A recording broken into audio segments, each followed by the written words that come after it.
The dog is just sitting there chilling. Why can't I? That's what we're gonna find out. I am dog sitting at my sister's house out by the ocean.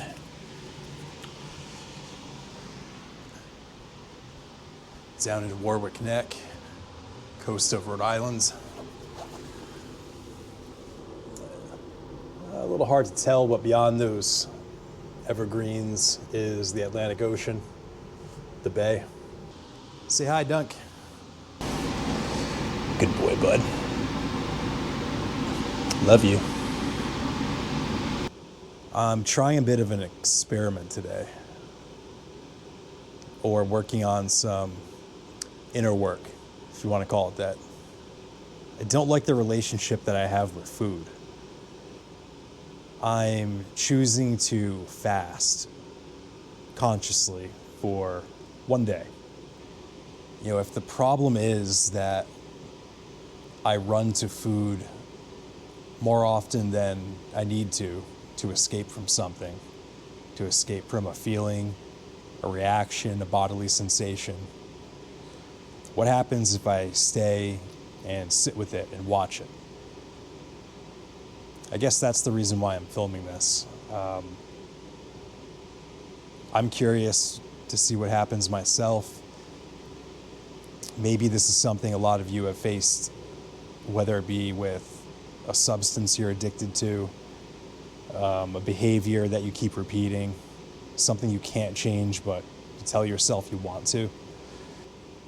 We're going into this experiment with the knowledge that willpower is a finite resource, meaning we know from experience that we've just tried to stop the behavior or stop the thought, stop the pattern. But something stronger than our conscious mind within us eventually wins.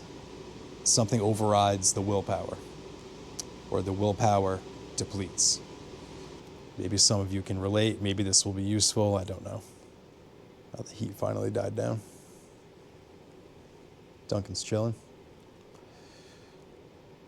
All right, so about halfway through the day, how have I gotten here so far? Well, I started the day with intention. Got up, took the dog out, brushed my teeth, took a shower. I got some momentum, and I'm letting my execution of each activity become some kind of a motivational fuel for the next activity. So that just took me up to and through taking the dog to his doggy daycare class. It's my first time there with him, and he did awesome. Super proud of him. Now that we're back home, what am I feeling now? I felt the impulse come up to want to open the fridge and get some food. I think I felt that before any feelings of hunger came up. So the impulse came before hunger. The images of food I wanted to grab were sit on my ass and watch Netflix food. The hunger is not quite there yet, so it's pretty easy to control the impulses. But where are the impulses coming from? At the surface, it feels like I encountered either boredom or a feeling of, what do I do now? What do I do next? And those are two different things. Boredom feels almost like I can't recognize what I need or what would stimulate me. But that's not the case. I can see all the different options. Then I was thinking, all right, well, forget about the scope of options. What am I feeling? What does my soul want? My soul wants to do something meaningful and productive, not just busy. That thought kind of loops back to the whole purpose of the day. I want to analyze my thoughts and feelings as I stay present, consciously aware, and confront something in my unconscious. I notice that as I'm talking to the camera, my eyes keep going up and to the right towards the television. Like something in my nervous system just wants to run on autopilot. Okay, we're recognizing that. I don't want to be a hypocrite. I want to live this. I want to embody these insights so that I'm speaking from experience and not just regurgitating stuff I've read from a book. I just mentioned a book and my brain wanted to wander off and show you some books that I have with me. My thoughts tend to wander a bit. I was diagnosed with ADHD about 4 or 5 months ago. I've opted to not take medication for now, and I'm running my own experiment, making some personal lifestyle changes. We'll talk about ADHD in another video, but today we're going to stick on the fast. I don't know if the mic picks that up, but my stomach was just grumbling. So I can feel myself wanting food because I want to do nothing and watch Netflix. I want to do nothing and watch Netflix, I think, because my day feels complex to my mind. I feel like there's a lot of small things that are on my mind that I'd like to be doing, but I'm not doing them right now because I'm sitting here dog sitting and fasting and talking to you. So I am feeling the physical symptoms of hunger. Gonna see if I can distract myself and focus on something else so that those symptoms go away. So my sister, part of my Christmas present from her, thank you sis, were these nature meditation cards. She got them for me to use. I think I actually may end up using these at work with some of my patients. If you don't know this about me, I work as a substance abuse counselor. So I spend my days talking with folks about, well, addressing their thinking and behavior. I haven't actually cracked these open yet, so let's run through a couple together. Hike to heal. Hiking fosters unity with nature. As we move through the forest, traverse a trail, or summit a peak, our bodies become one with the earth. There are moments when our hearts beat in sync with the crunch of gravel underfoot, and we feel both vulnerable and strong at the same time. Today, as you walk, imagine you are connected to the healing power of Mother Earth.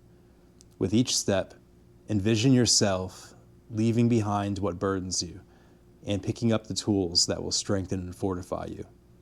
In what ways does being connected to Earth in this way heal you? Yeah, that's my favorite way to heal. Walking in nature. But it's also my philosophy that it is the definition of healing. To recognize, remember, and embody that connection with nature. I think that that is the primary mode of healing across all levels. Physical, mental, emotional, and spiritual. You are nature, so healing through nature, with nature, makes sense. The little victories. The natural world is full of little victories. We see it when the first bud sprouts from a seed, or when a baby bird takes its first flight. As we observe each, Earth reminds us that all actions, however small, are part of something greater. Each day holds the possibility of a new personal victory. Allow these moments of accomplishment to remind you of your strength and to help fortify your confidence. Today, identify a small personal victory you've had recently. It could be something you learned, something new you tried, or something difficult you overcame. What achievement can you celebrate today? How could this tiny triumph lead to a larger one? Hey, we're kind of doing that. In terms of learning, trying something new, or overcoming something. That's what I'm looking to do by sitting with and confronting, this impulse to want to eat. I think taking a look at myself in this closer, more intimate context, in this inner context, is a step towards knowing myself more fully and a step towards working on impulse control kind of across the board. According to the way not eating is fucking making it hard to think. Next one. Strengthening affirmations. Here we go. You are expansive. The observable universe, what we can see through our telescopes and satellites, has a radius spanning approximately 65 billion light years. That means, on Earth, we are only experiencing a tiny fraction of an enormous, expansive universe. But while our eyes may be limited, our hearts and minds are not. Today, take inspiration from the universe as you repeat the following phrase to yourself. I am expansive. Then, spend some time dreaming of how you can expand yourself beyond any self-imposed limits. That's a good one. If you're stuck in this box of, I'm just me, I'm just a bag of elements, I'm just my name, I'm just my experiences, breaking out of that cage is recognizing that you are everything. That's not some psychotic mindset, although it can be. You are everything. It's easy to read in a book, but that's very difficult to experience. And you have to experience it to know it. See, everything is a paradox. To the ego, that feels like utter dissolution. And it kind of is to the ego. But seeing beyond the ego means beginning to recognize that there is a self that is beyond it. You aren't just this thing existing and you're being kicked around by circumstances, things beyond your control. The outside world that's completely autonomous from you. This reality is participatory if you wake up to it. You're in a relationship with everything you interface with. Everything that seemingly exists in the outer world is also experiencing you back and interfacing with you as you interface with it. You are all of this. That's the door. And that means you can participate in this, the creation of the outer world. Realizing that is not mystical. It's functional. You're no longer the victim of your surroundings and circumstances. You are a participatory subject within it. It means you and I are co-creating together. All right. Well, I don't feel hungry anymore. I'm going to take him for a walk, play a little guitar. Hey guys, it's about 4 o'clock, 3 hours away from the end of the 24-hour fast and the diving into what's going on inside me behind the scenes. What voices are happening within me that I haven't been paying attention to. So, a few things I've noticed. I think that there's a child inside me that wants a hug. What do I mean by that? There's a deep part of me that's not just hungry for food, it's hungry for connection, affection, attention. There's an attachment there. So I'm recognizing that. I'm also realizing that my hips hurt. I got some joint issues and I'm noticing a bit more of the pain right now. I think what that means is that the signals from my nervous system, whatever they are, they're being amplified. My nervous system wants a break. It wants a distraction or an escape from the sensation of pain. Beneath all of that could feel something in my spirit that wants recognition. To sit with some of these internal signals takes effort. There's no outer recognition that you've done something hard. But I think that's a symptom of this kind of initiatory work. The spirit doesn't need a reward because this is what the spirit wants. It's the part of me that wants there to be some kind of a measurable outcome. Something that I can say, yes, that was good, that was better, that was more. There should be like a treasure at the end of that. But that's not the nature of this kind of work. This is slow. This requires patience, persistence. And so the work continues. Check in with you later. Part of me is starting to feel a bit more lucid.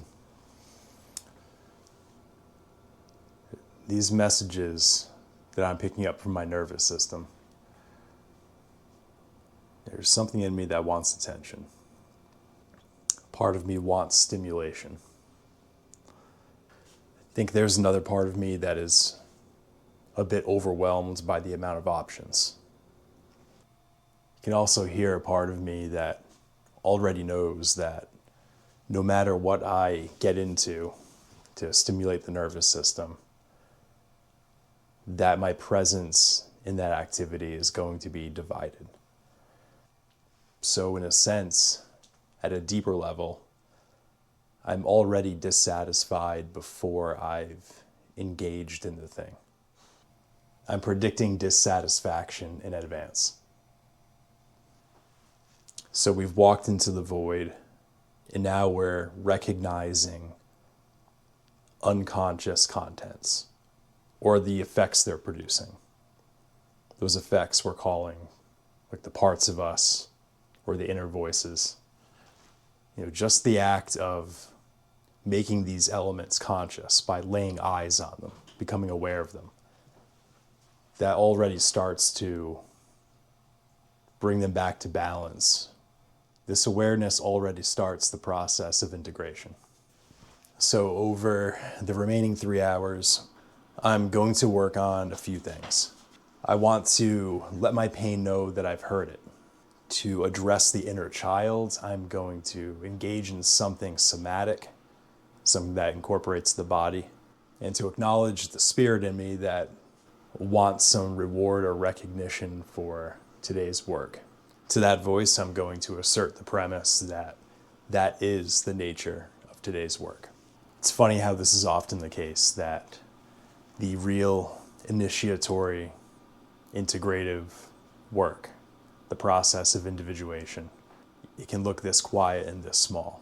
And on the surface, it just looks like I'm trying not to eat for a while, or I'm looking to practice some self-control. We are doing those things on one level. But on another level, we're entering into something, we're transforming something, we're doing alchemy. We're trying to get through this with awareness, not just trying to get through it. The fast is over. What did I learn? Whether it's by choice or whether it's the way that I adapted, I've always been seeking meaning. And when that meaning goes unmet, it creates a kind of void, one that I've learned to fill rather quickly. Sometimes I fill that void with things that spike my dopamine. In this case, we were taking a look at food. But those things only tend to deepen the cycles. More stimulation, more discomfort, and then more craving to escape it. But underneath that, what I really wanted was to be called awake, to be brought back into presence, to step out of that loop of thoughts, impulses, and reactions. So instead of filling the void, I chose to sit with myself within it. And in that space, I started to notice signals, sometimes quiet, sometimes loud, that pointed to imbalances in my body, my mind, my emotions, and sometimes in something even deeper. What I'm starting to realize is that the meaning that I've been searching for isn't just mental. It comes from a kind of dialogue between the body and the psyche, between matter and spirit. That alchemical circuit wants to be closed. The meaning that I'm after doesn't really want more, better, and new. It really wants coherence. It wants balance. It wants wholeness. And that's when it clicked for me. Unmet meaning is really what's behind my cravings. When I don't name it, it tends to route its way through food. Food is the fastest way to calm my nervous system, to give that inner child a hug. But now when a craving comes up, I don't run from it. I sit with it. And I ask it, what part of me is speaking now? What do I actually need? And when I can truly see it, when I can name it, the craving fades. Because that recognition creates meaning, it closes the loop. And what follows is calm.